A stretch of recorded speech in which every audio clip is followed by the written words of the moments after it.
Voilà, donc une chanson interprétée par le personnel soignant. Les fonds récoltés seront distribués à la Fondation Hôpitaux de Paris, Hôpitaux de France. Il est 8h16, merci d'être avec nous. Cafouillage autour de cette carte présentée hier soir par le ministère de la Santé. Regardez cette carte. Nous étions tout à l'heure, par exemple avec le Lot. Vous voyez le Lot en rouge, le Lot isolé effectivement dans un rayon où c'est plutôt vert. Nous étions tout à l'heure avec Serge Rigal, le président du conseil départemental, qui nous disait on ne comprend pas, on est en rouge alors qu'on a une seule personne en réanimation et 11 personnes seulement hospitalisées pour Covid sur ce département. Bonjour Renaud Muselier, vous êtes président de la région Sud. Vous êtes en orange. Les départements de votre région sont plutôt en orange. Robert Ménard aussi, le maire de Béziers, est avec nous. L'Hérault est en vert. D'abord, je voudrais avoir votre commentaire, effectivement, sur cette réaction, peut-être cette carte qui a été publiée hier. Regardez, y a-t-il eu cafouillage? Je vais commencer par vous, Renaud Muselier. Écoutez, en tout cas, il y a deux cartes, en fait, et une troisième qui est la synthèse des deux premières. Ce qui m'intéresse le plus, finalement, c'est la première. Parce que la première montre bien l'évolution du virus dans la totalité de notre pays. Et partout, il est en vert ou en orange, très très peu en rouge. Ce qui est un très bon signe, parce que finalement, s'il y a peu d'évolution, la deuxième carte qui représente l'occupation des lits hospitaliers va aller mécaniquement en diminution. Ce qui veut dire que l'effort qui a été fait par les concitoyens français, par la totalité des Français, pendant ce mois et demi de confinement, a porté ses fruits. Ce qui veut dire qu'il faut encore rester bien vigilant jusqu'au 11 mai pour pouvoir passer en vert partout. Ce qui concerne la région Provence-Alpes-Côte d'Azur, nous, on a 6 départements sur 6 qui sont verts sur la première carte. Ce qui est quand même une très bonne nouvelle. Je pensais qu'on en aurait un vert et 4 oranges et un rouge. Et en fait, finalement, on a 6 verts. Ce qui veut dire que comme on a des lits hospitaliers qui sont en train de... On a une décrue dans les lits hospitaliers, j'ai bon espoir de maintenir... Enfin, il faut tous maintenir la pression jusqu'au 11 mai pour rester chez soi. Et j'ai bon espoir qu'on soit les 6 départements verts à la fin du mois. Je vais passer à Laurent Hénard. Vous êtes maire de Nancy. Merci d'être avec nous. Alors, vous, pas de surprise, bien entendu. Donc, votre département est en rouge. Est-ce que vous avez effectivement bon espoir de pouvoir changer les choses avant le 7 mai où la carte, jeudi prochain, sera totalement figée en vue du déconfinement?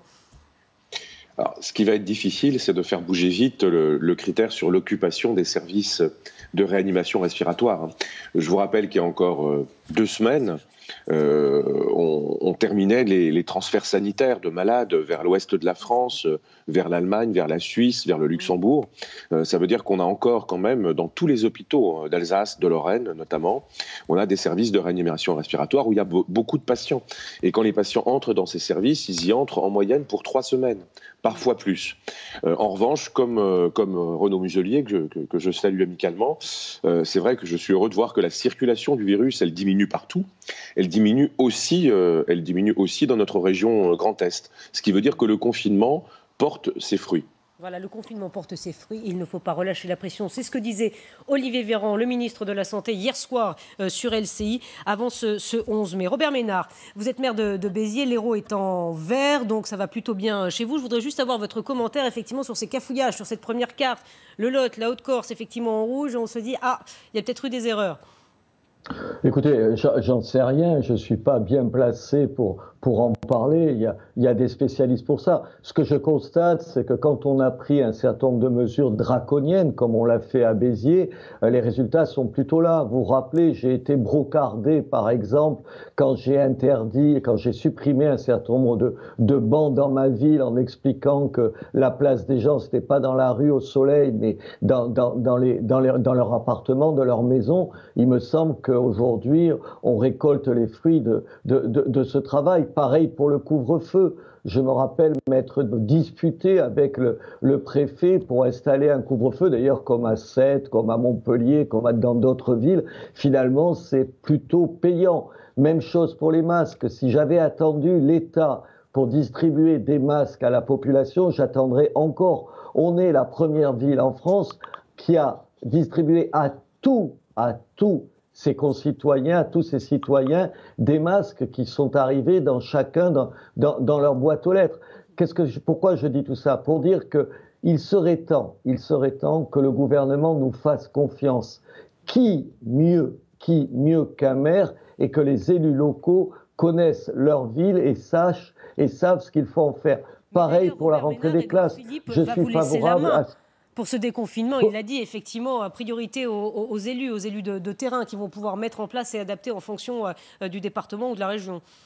Mais qu'on aille plus loin. Je vous donne 2 exemples. Nous souhaitons par exemple doter toutes les classes, puisque la rentrée des classes c'est dans 8 jours maintenant, de thermomètres flash pour pouvoir rassurer les parents. Et si un enfant a plus de 38 degrés de température, lui dire « rentre à la maison » en appelant ses parents. De la même façon, rappelez-vous, pour les masques, le gouvernement nous a expliqué au départ il y a 3 semaines, que tout ça, les masques en tissu, étaient non seulement inutiles pour la population, mais même néfastes. Aujourd'hui, le gouvernement ne nous dit plus ça.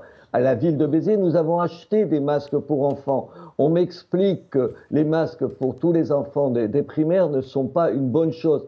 Pardon, j'ai entendu un certain nombre d'autres scientifiques dire qu'à partir de 6 ans, on pouvait porter un masque quand on savait ce que ça voulait dire porter un masque. Donc nous avons acheté des masques. Encore une fois, il y en a assez d'un pays jacobin, il y en a assez d'un pays où tout se décide à Paris, il y en a assez d'un pays où tout se décide à 800 km de ma ville. J'entends le chef de l'État, j'entends le Premier ministre dire il y aura un couple préfet-maire. Écoutez, que dans les faits, chaque fois, on l'applique. Quand on explique un certain nombre de choses sur les marchés, qu'on nous fasse confiance. On est soucieux de la santé de nos concitoyens. On est ceux qui sont, pardon de le répéter, les seuls élus à peu près populaires dans ce pays. Alors encore une fois, peut-être qu'on est assez bien placé pour prendre un certain nombre de décisions. Et c'est effectivement ce qui a été souligné par le Premier ministre Renaud Muselier. Vous êtes évidemment d'accord avec ça, président de la région Sud. Ce sont les élus de terrain qui sont les mieux placés. Vous êtes d'accord avec ce que dit Robert Ménard pour décider des conditions et des mesures à prendre pour le déconfinement? Ce sera comme ça chez vous? Il est clair que là, le gouvernement, en début d'année, nous avait dit, je suis aussi président des régions de France, et le gouvernement nous avait dit qu'il voulait inscrire la nouvelle loi sur décentralisation, déconcentration, différenciation. Nous avions dit qu'il y avait les 3D, il fallait les 3C, il fallait confiance, clarté et compétence. Je crois que dans cette crise, le gouvernement est obligé, finalement, non pas de réécrire la loi, mais de simplement appliquer les textes autour d'une démarche qui est assez simple. Et d'ailleurs, on le voit dans la différenciation, puisque ça se fait aussi par département, et que chaque élu, dans sa sphère de compétences, a une capacité d'action et doit avoir une liberté de réflexion et d'analyse. Les régions, c'est l'économie, le département, c'est le social, les maires, c'est la proximité. On est des centaines de milliers en France, on connaît bien nos territoires et on a une capacité d'action très importante. Alors, il y a une doctrine nationale qui est l'État français qui fixe la doctrine, et il y a une adaptation avec une différenciation par territoire, c'est évident. Alors justement, à propos effectivement des maires, vous savez que certains maires de grandes villes veulent rendre le port du masque obligatoire. Olivier Véran, le ministre de la Santé, qui était hier soir sur LCI, a dit non, il n'en est pas question, on ne peut pas laisser cette liberté aux maires. Est-ce que vous comprenez, Laurent Hénard, vous êtes maire de Nancy? Nancy, il y a eu un arrêt du Conseil d'État, de toute façon, sur cette question de la capacité des maires à rendre le port du masque obligatoire. C'est toute la question du point d'équilibre. Moi, je comprends que mes collègues maires, et moi le premier d'ailleurs, je pense qu'il faut que les maires puissent avoir des pouvoirs d'adaptation des mesures nationales dans leur territoire pour être réactifs par rapport à la crise. Je pense que la rentrée des écoles, par exemple, c'est pas la même chose à Nancy, où on a 25, 27 enfants par classe, et dans une école rurale à 30 km de Nancy, où il y a une quinzaine d'enfants par classe. Donc on n'a pas la même gestion des choses. En revanche, la responsabilité du maire, c'est aussi de rassembler. Voilà, c'est aussi de fédérer les acteurs. Moi, je veille à chaque fois que je prends des décisions à travailler bien sûr avec le préfet, à travailler avec les représentants du monde économique, les réseaux associatifs. J'appelle l'inspecteur d'académie et je travaille avec les directeurs d'école. J'étais encore en réunion avec les directeurs d'école de Nancy hier soir à 17h sur les conditions concrètes de la rentrée, école par école. Je pense que voilà, les maires doivent bien sûr avoir plus de compétences. Ils doivent les exercer dans un souci de rassemblement. Et sur cette affaire de port de masque, je pense que l'essentiel, c'est les transports publics. L'essentiel, c'est de regarder les magasins et les établissements recevant du public qui vont être de petites surfaces et dans lesquels le port du masque sera aussi nécessaire. Ensuite, il faut aussi quand même à un moment donné donner plus de responsabilité aux citoyens. Moi, je le dis parce que dans la période que nous terminons de confinement complet, alors que nous allégeons le confinement, on va arrêter à Nancy le couvre-feu qui a été pris. Il me paraît logique de l'arrêter. Après, je commence à expliquer aux habitants que ce qui reste vrai, c'est qu'il ne faut pas se regrouper, en tout cas se regrouper le moins possible, avec le moins de monde possible et surtout le moins longtemps possible. Parce que c'est la présence d'autres personnes, présence qui dure longtemps, qui augmente de manière exponentielle le risque de contamination quand quelqu'un dans le groupe qui se retrouve est malade. Donc je pense qu'il faut qu'on refasse surtout de la pédagogie.